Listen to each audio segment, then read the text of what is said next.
వెతలు తీరును, కృపలు దొరుకును, సాటి లేనిది యేసుని నామం.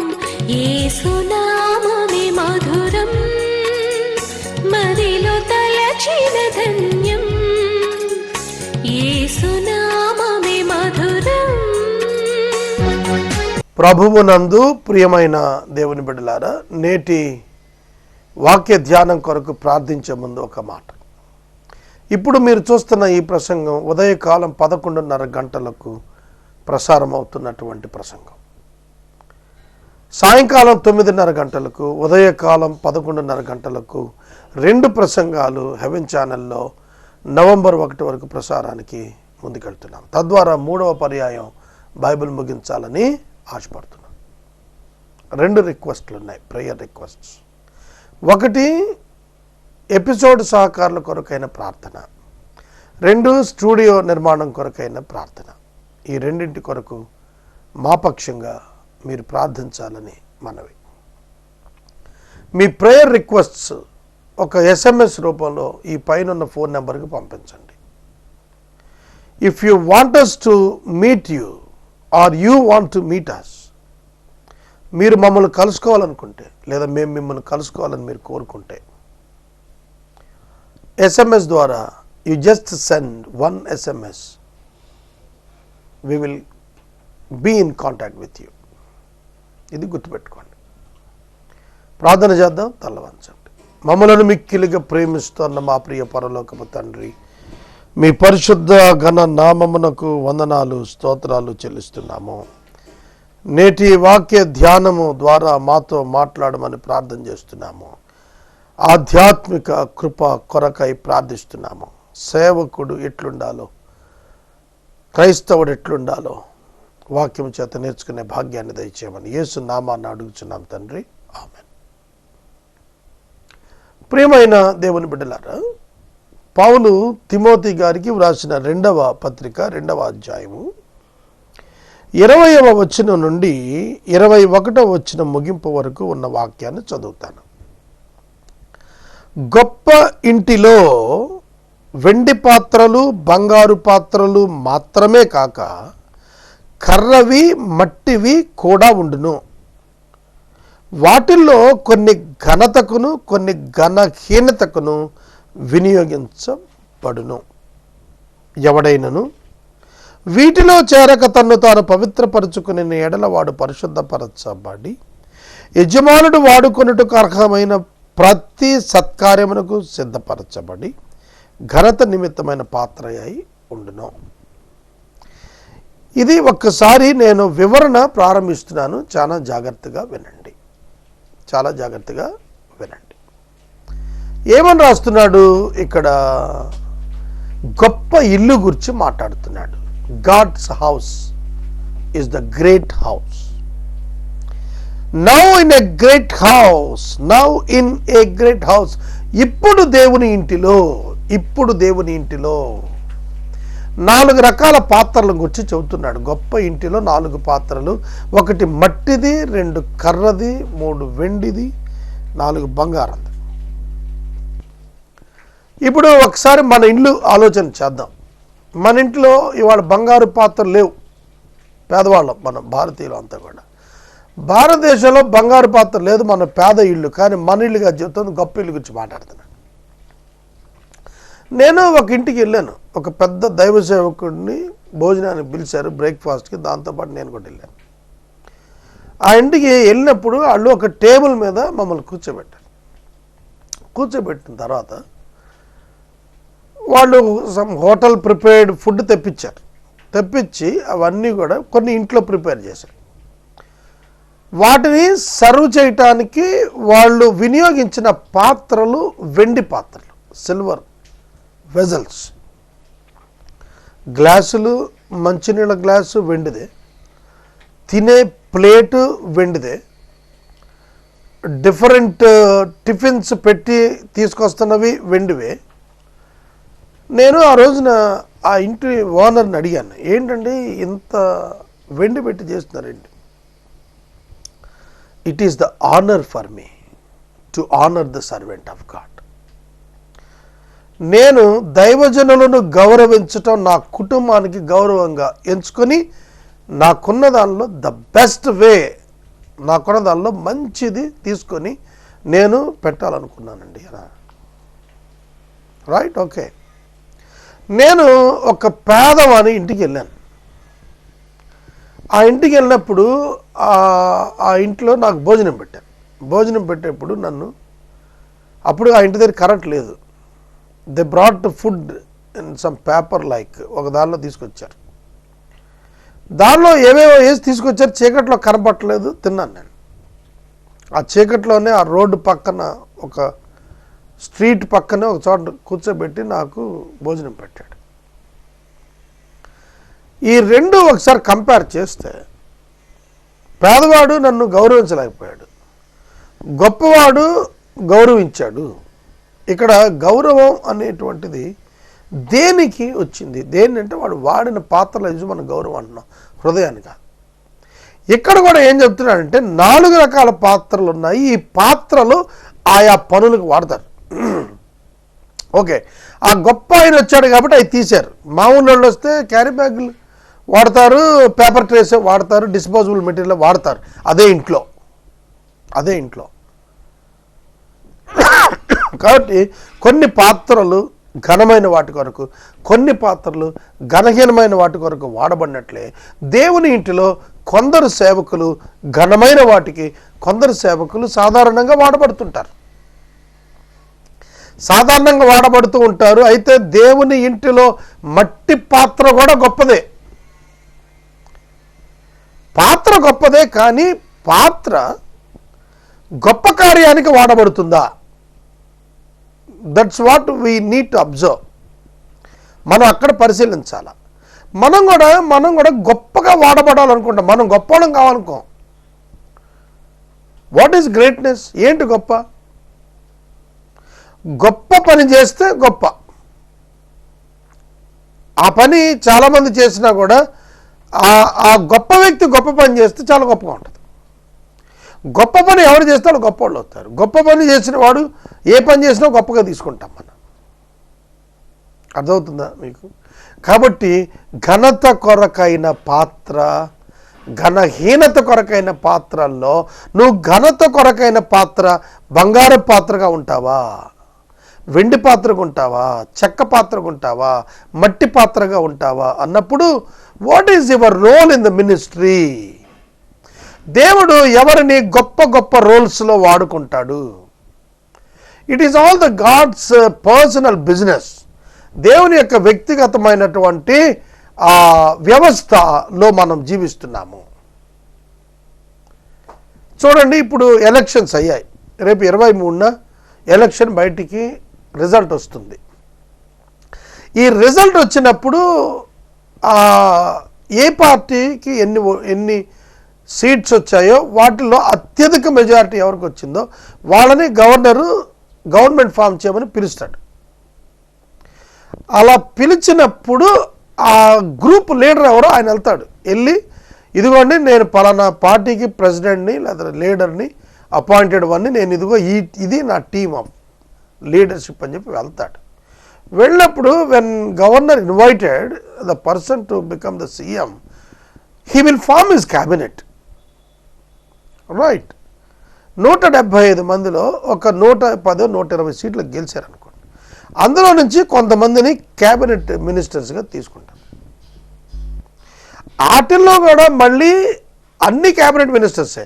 ఆ క్యాబినెట్ మినిస్టర్స్లో కూడా కొన్ని పోర్ట్ఫోలియోస్ కీ ఉంటాయి. ఫైనాన్స్, హెల్త్, ఓకే, ఇట్లా కొన్ని ప్రత్యేకంగా, హోమ్, ఇట్లా కొన్ని ప్రత్యేకంగా ఉంటాయి. వాటిల్లో తీసుకుంటారు. ఇప్పుడు టూరిజం ఉందనుకోండి, చాలా లీస్ట్ ఇంపార్టెంట్, కానీ అది కూడా మినిస్ట్రీయే. దాని కూడా మినిస్టర్ ఉంటాడు, కానీ దానికి బడ్జెట్స్ తక్కువ ఉంటాయి, ప్రభావం తక్కువ ఉంటుంది, వాటి మీద గ్రిప్ తక్కువ ఉంటుంది. బట్ సేమ్ క్యాబినెట్ మినిస్టర్ ఉంటాడు, దానికి కూడా మినిస్టర్ ఉంటాడు స్టేట్లో. కాబట్టి మనం అర్థం చేసుకున్నట్టయితే ఎవరిని తీసుకోవాలి అనేది ఆ పార్టీ లీడర్ డిసైడ్ చేస్తాడు. ఓకే, ఇతనికి నాలెడ్జ్ ఉంది, లీగల్ నాలెడ్జ్ ఉంది, పోలీస్ నాలెడ్జ్ ఉంది, క్రిమినల్ మీద కొంత నాలెడ్జ్ ఉంది ఈయన హోమ్ మినిస్టర్ తీసుకోవాలి. హెల్త్ పరంగా ఈయనకి నాలెడ్జ్ ఉంది, ఈయన వైద్యుడు చేశాడు, లేకపోతే ఈయన ఇట్లా చేశాడు, కానీ ఈయన తీసుకుందాం.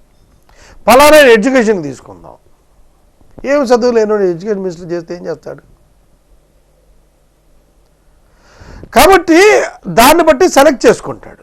అక్కడ సెలెక్ట్ చేసుకోవాలి అని అంటే అప్పుడు ఆ ఎక్స్పీరియన్స్, వాళ్ళ ఎడ్యుకేషను, వాళ్ళకున్నటువంటి విషయ పరిజ్ఞానం అంతా కూడా ఉనికిలోకి వస్తుంది. అదే ఇక్కడ కూడా చెబుతున్నాడు ఏంటంటే, ఒక సేవకుడు ఘనమైనటువంటి పనికి వాడబడాలి అని అంటే అక్కడ సేవకులు అందరూ సమానమైనప్పటికీ కూడాను అక్కడ ఎవరైతే తనను తాను ప్రిపేర్ చేసుకుంటారో, అందుకని అంటాడు God always uses prepared believer. సిద్ధపడినటువంటి వ్యక్తిని వాడుకుంటాడు.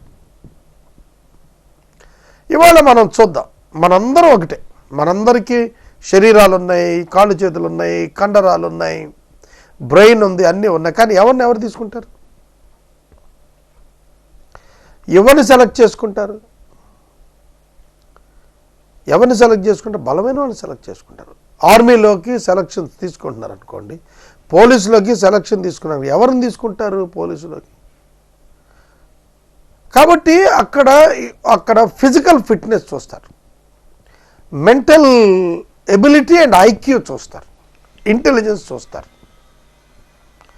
ఓకే, తీసేసుకున్నారు. పోలీస్ డిపార్ట్మెంట్లోకి చాలామందిని ఎస్ఐలుగా తీసేసుకున్నారు. పోస్టింగ్ వేసేటప్పుడు మళ్ళీ క్రైమ్కి ఎవరిని వేయాలా, లా అండ్ ఆర్డర్కి ఎవరిని వేయాలా, విమెన్ పోలీస్ స్టేషన్లో ఎవరిని వేయాలా, దేర్ ఆర్ విజిలెన్స్ ఎవరు ఉండాలా, ఇంటెలిజెన్స్ ఎవరైతే ఉండాలా, స్పెషల్ బ్రాంచ్ ఎవరైతే ఉండాలా, ఆ ఎస్పీ డిస్క్రిప్షన్లో ఉంటుంది. He will choose the police people and he will give the special training. He will send for the special training.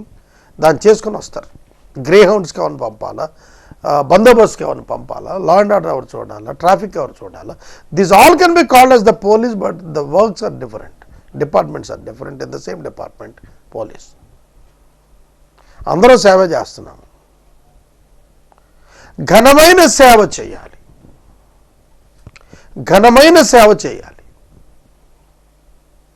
మా తాతగారు సిఎస్ఐ చర్చ్లో డీనరీ చైర్మన్గా పనిచేశారు. భీమడోల్లో కూడా చేశాడు ఆయన. వెస్ట్ గోదావరి భీమడోల్లో చేశారు, కృష్ణా జిల్లా తిరువూరులో చేశాడు, చాలా ప్లేసెస్లో చేశారు. ఆయన 65 సంవత్సరాలు బతికాడు. ఆయన 50వ సంవత్సరం చర్చ్ మినిస్ట్రీకి వచ్చాడు. అంతకుముందు లీడర్షిప్లో ఉన్నాడు ఆయన. ఆయన చాలా ప్రభావం కలిగిన లీడర్గా ఉన్నాడు ఆయన వయస్సులో, ఆయన యొక్క యంగ్ ఏజ్లో. 50 ఏళ్ళ తర్వాత ఆయన చర్చ్ మినిస్ట్రీకి వచ్చే ముందు ఆయన బైబిల్ ట్రైనింగ్ వెళ్ళాడు. అప్పటికే మా ఫాదర్ అందరూ కూడా పుట్టే ఉన్నారు. ఆయన 1950 సంగతి నేను చెబుతున్నాను. 1965లో చచ్చిపోయాడు ఆయన. ఆయన 1950లో ట్రైనింగ్కి వెళ్ళినప్పుడు ఆయన comparison between the Elijah and the John the Baptist, ఏలియాకి బాప్తిస్మం ఇచ్చే యోహానికి పోలికలు వ్యత్యాసాలు రాయమని ఒక క్వశ్చన్ ఇచ్చారు. దాని మీద ఆయన రాసినప్పుడు, ఆయన తీసేసి సబ్మిట్ చేసినప్పుడు 56 టావులు రాశాడు. ఇవాళ మనకి A4 పేపర్ తెలుసు. టావు అంటే 2 లీగల్ పేపర్లు కలిపి ఒకటే ప్రింట్ వచ్చేది. టావులు రాశాడు. 56 టావులు పోలికలు వ్యత్యాసాలు రాశాడు. అది ఆయన యొక్క జ్ఞానంలో ఉంది, మైండ్లో ఉంది, దేవుడు ఆయన స్పిరిట్లో ఇచ్చింది. పేపర్ మీదకి వచ్చేటప్పటికి విస్తుపోయారు బిషప్స్, క్యానన్స్ అందరూ కూడా విస్తుపోయారు. విస్తుపోయి దాన్ని తీసుకెళ్ళి డోర్నకల్ డయాసిస్లో ఉన్నటువంటి కెథడ్రల్లో ఉన్న మ్యూజియంలో పెట్టారు దాన్ని. చెప్పండి, హీ ఎక్సెల్డ్ హిమ్సెల్ఫ్. ఒక ఘనమైన పాత్రగా చేసుకోవాలంటే నాలెడ్జ్లో ఎక్సెల్ చేసుకున్నాడు. దేవుని వాక్యం ఏం చెప్తుందో తెలుసా? ఘనమైన పాత్రగా ఒకడు రావాలి అని అంటే ఇక్కడ క్యారెక్టర్ని గురించి మాట్లాడుతున్నాడు.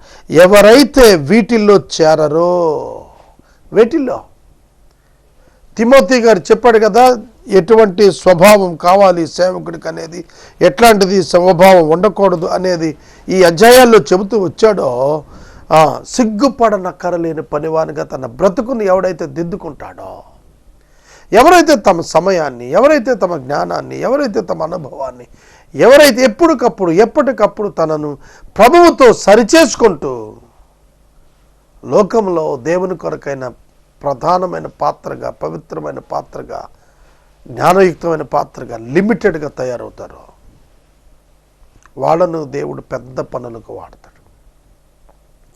చాలా చాలా చాలా పెద్ద పనులకు వాడతాడు. ఇక్కడ ఒక మాట చెప్పాలి, నిషేధించబడిన రాయి మూలకు తలరాయి అయ్యింది అని అన్నాడు. Okay, right. మనం చాలా సందర్భాల్లో రిజెక్టెడ్ బై పీపుల్, చాలా సందర్భాలు ఈయన దీనికి పనికిరాడు, దానికి పనికిరాడు, దీనికి పనికిరాడు, దానికి పనికిరాడు. Right, agreed.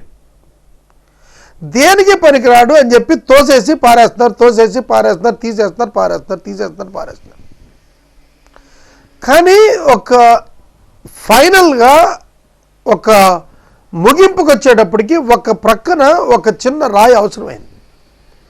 అది ఆ మూలను పెడితే తప్ప ఆ కన్స్ట్రక్షన్ కంప్లీషన్కి, బ్యూటీకి అది అడ్జస్ట్ అవ్వదు.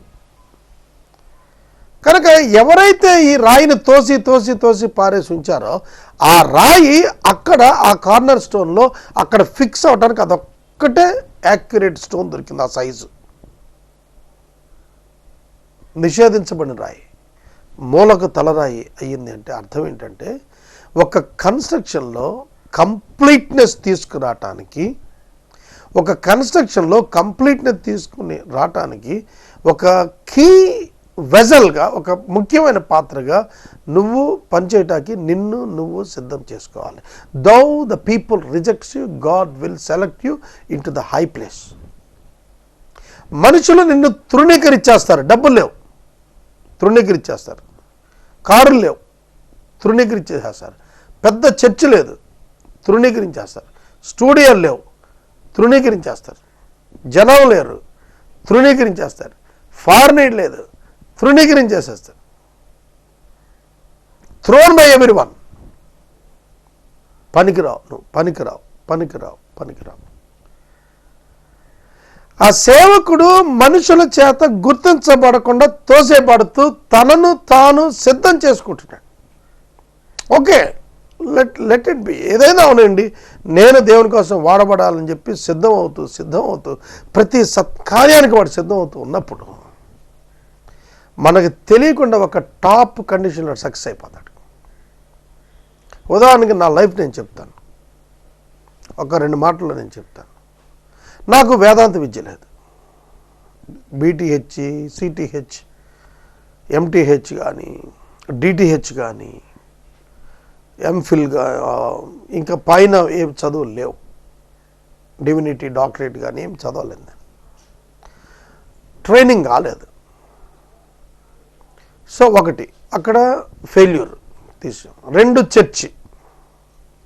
చర్చ్ దగ్గరికి వచ్చేటప్పటికి 100% ఫెయిల్యూరు. పబ్లిక్ ఎవరు నాకు అట్రాక్ట్ కాలేదు. అక్కడ అది ఫెయిల్యూర్ అయిపోయింది.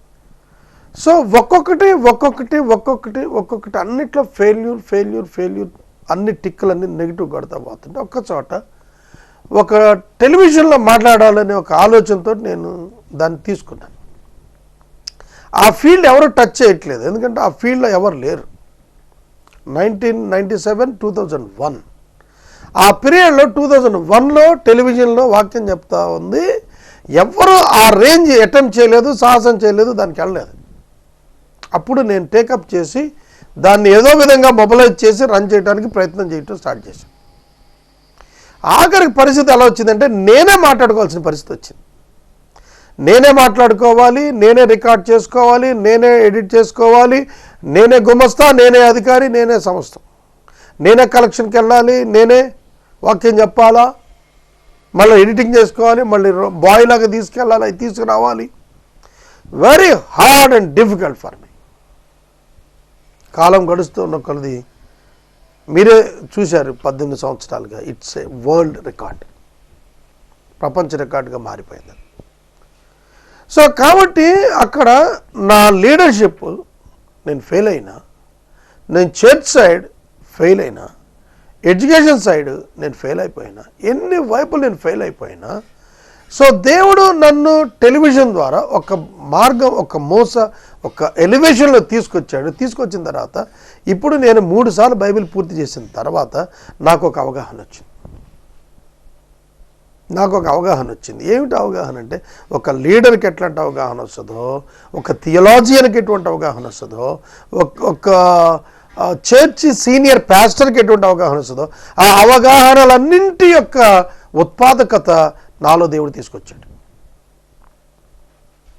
ఇప్పుడు నేను మరలా ఇదే ఫీల్డ్లో, టెలివిజన్ ఫీల్డ్లో 4th టైం జెనసిస్ స్టార్ట్ చేయడానికి నేను అవుట్ సైడ్ వెళ్తున్నాను, ఇంటర్నెట్ ఛానల్లో పోతున్నాను.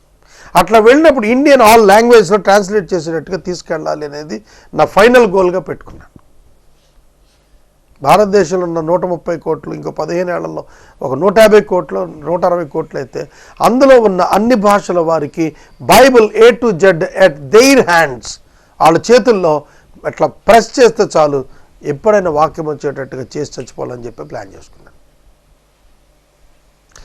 ఒక ఘనమైనటువంటి పని కొరకు, అర్హమైన ప్రతి సత్కార్యానికి సిద్ధపరచబడి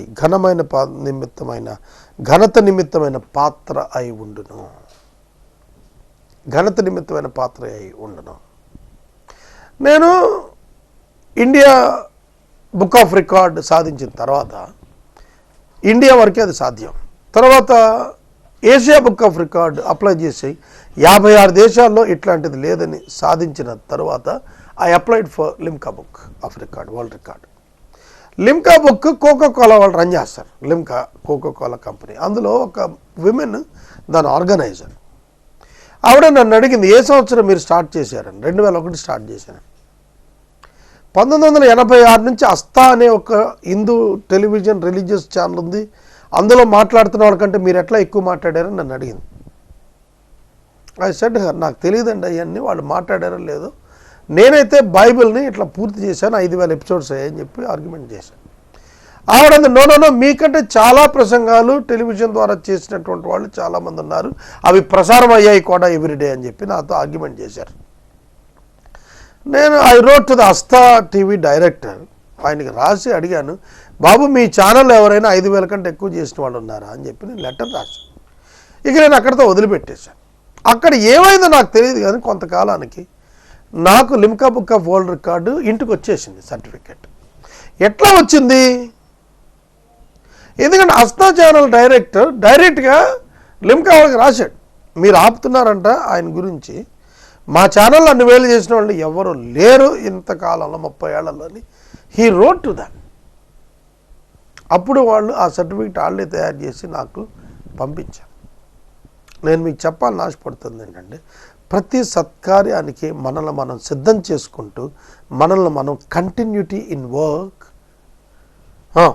సివియారిటీ ఇన్ లేబర్, పనిచేయటంలో తీవ్రమైనటువంటి మనసు కలిగి, సిన్సియారిటీ ఇన్ యాటిట్యూడ్, అంతరంగంలో యథార్థమైన మనసాక్షిని పెట్టుకొని మనం యేసయ్యకి సేవ చేయాలని చెప్పి మనం ముందుకు పోతే గాడ్ విల్ సర్టన్లీ యూజ్ అస్. నాకు దేవుడు కొన్ని తలంపులు ఇచ్చాడు, అవి నేను వర్కౌట్ చేస్తున్నాను. యూత్ కొరకు, పాస్టర్స్ కొరకు, టీవీ ఇవాంజలిస్ట్ కొరకు, పత్రికా సంపాదకుల కొరకు, అట్లా చాలా పాలిటీషియన్స్ కొరకు చాలా ఆలోచనలు ఉన్నాయి. అవన్నీ కూడా మెటీరియలైజ్ చేయటం కోసం ఈ 15 సంవత్సరాలు లేదా ఒక 20 సంవత్సరాలు దేవుడు నాకు ఆయుష్ ఇస్తే వాటిని ఎట్లా చేయాలి అనే దాని మీద నేను సిస్టమేటిక్గా వర్కౌట్ చేస్తున్నాను. ఎందుకు నేను చెబుతున్నానంటే, ఇక్కడ ఏమని రాశాడు, వీటిల్లో చేరద్దు, తను తాను పవిత్రపరచుకోవాలి, పరిశుద్ధపరచుకోవాలి, యజమానుడు వాడుకోవటానికి నీ క్యారెక్టర్ ఇంపార్టెంట్ అయి ఉండాలి. యజమానుడు వాడుకునే పవిత్ర పాత్ర అయి ఉండాలి. ఇంట్లో ఆడవాళ్ళు కూడా ఉదయాన్నే పాలు కాయాలి అని అంటే ఆ పాత్ర రాత్రి తోమే పెడతారు, కానీ మళ్ళీ ఉదయాన్నే మళ్ళీ తోముతారు, అవునా కదా? కాబట్టి ఈ పాత్ర వాడబట్టడానికి ఉపయోగపడే పాత్ర అయితే ఆ యజమానికి అభ్యంతరం లేదు. మనం కూడా అంతే, ఒక కాఫీ ఇవ్వాలంటే ఆ కప్పు మళ్ళీ కడుగుతాం, భోజనం చేయాలంటే ఆ ప్లేట్ మళ్ళీ కడుగుతాం. ఒక యజమానుడు ఈ పాత్ర వాడాలి అని అంటే మనం వాడతాం, శుభ్రం చేస్తాం. శుభ్రత, అంతరంగ శుద్ధి, బాహ్య శుద్ధి, నోటి మాట, కంటి చూపు, వినికిడి, వీటన్నింటిలోని రూపాంతరమే ఒక సేవకుడు దేవుని చేత వినియోగించబడటానికి అవకాశం దొరుకుతుంది. ఇంకొక మాట చెప్పి నేను ముగిస్తాను. 80వ సంవత్సరంలో మోషేకి దేవుడు కనపడ్డాడు హోరేబు పర్వతం దగ్గర. అదే మోషే 90వ సంకీర్తన రాసినప్పుడు అన్నాడు, 80 సంవత్సరాలు అధికమైన బలం ఉంటే, నరుని ఆయుష్ 70 సంవత్సరములు, అధిక బలం ఉంటే 80 సంవత్సరాలు, అయిన ఆయాసం దుఃఖం అన్నాడు. 80 ఏళ్ళప్పుడు దేవుడు కనపడి come to the Lord's work to redeem the people come అని అడిగాడు. అప్పుడు 120 ఏళ్ళు బతికాడు. 120 ఏళ్ళు బతికినప్పుడు 80వ ఏట ఆయన ఏ స్టేట్మెంట్ అయితే మనుషుల గురించి రాశాడో అది అతనికి అప్లై కాలేదు. అతనికి కాలు సత్తువు తగ్గలేదు, కంటి చూపు తగ్గలేదు అని రాసింది బైబిల్లో. మరి అటువంటప్పుడు దేవుడు ఎంత శక్తినిచ్చి అతను వాడుకున్నాడు, ఇమాజిన్. కాబట్టి God can use you if you are ready to serve you, if you are willing to serve you, if you clean yourself to serve the Lord. దేవుణ్ణి సేవ చేయడానికి నిన్ను నువ్వు పరిశుద్ధపరచుకోవాలి, పవిత్రపరచుకోవాలి. You should make your contacts, relationships upright. నేను Facebook తీసేశాను, WhatsApp తీసేశాను to make myself upright and righteous, to avoid the garbage. చెత్త తీసేయటానికి ఆ రెండు పక్కన పెట్టాను. ఏదైతే దేవుని సేవలో నన్ను వాడబట్టడానికి దేవునికి అడ్డొస్తుందో దాన్ని నా దగ్గర ఉండకుండా తొలగించుకోవటానికి I started my journey like that. ఆ విధంగా నేను దాన్ని తీసుకెళ్తున్నాను. కాబట్టి దేవుడు వాడుకునే ఏంటి, నా లైఫ్లో యాంబిషన్ ఏంటి, గోల్ ఏంటి, నా పర్పస్ ఏంటి? ఒక్కటే, గ్లోరిఫైయింగ్ గాడ్. పరలోకానికి వెళ్ళిపోయిన తర్వాత ఏం అడుగుతాడు? నువ్వు ఏ ఇల్లు కట్టుకున్నావు, ఎన్ని ఏసీ రూములు ఉన్నాయి, నువ్వు ఏ కారు వాడావు, నువ్వు ఏ చర్చికి వెళ్ళావు, నువ్వు ఏ చర్చిలో కూర్చున్నావు, నీకు ఎంతమంది జనం వచ్చారు, ఏం అడగడు ఆయన. నీ జీవితం ఎట్లా ఉందని అడుగుతాడు. How is your life? నీ బ్రతుకు ఎట్లా ఉంది, జవాబు చెప్పని అడిగినప్పుడు I must say that you know everything lord. దావీదు అంటాడు, దేవా నా అంతరంగం పరిశోధించి తెలుసుకోమంటాడు. పేతురు అంటాడు, నీకే తెలుసు ప్రభువా నేను ప్రేమిస్తున్నానో లేదంటాడు. కనుక మనం మన జీవితాన్ని ఒకసారి, మన అంతరంగాన్ని, inner man should get ready. ఒక మాటలో చెప్పాలంటే నీ అంతరంగ పురుషుడు మారు మనసు పొంది ఆ అనుభవానికి రావాలి, పవిత్రపరచబడిన అనుభవానికి రావాలి. దేవుడు ఎవరిని వాడుకున్నా వాళ్ళ అంతరంగ పురుషులు సిద్ధమైనాకే వాడుకున్నాడు. బాహ్య పురుషులను చూసి దేవుడు వాడుకోలేదు. ప్రార్థన చేస్తాను. మమ్మల్ని మిక్కిలిగా ప్రేమిస్తున్న తండ్రి వందనాలు. వాక్యం వినబడలు దీవించండి. యేసునామాన్ని ప్రార్థిస్తున్నాను, ఆమేన్. తండ్రి అయిన దేవుని ప్రేమ, కుమారుని యేసయ్య కృప, పరిశుద్ధాత్మని యొక్క అన్యోన్య సహవాసం సదాకాలం మనకు తోడైనను గాక, ఆమేన్.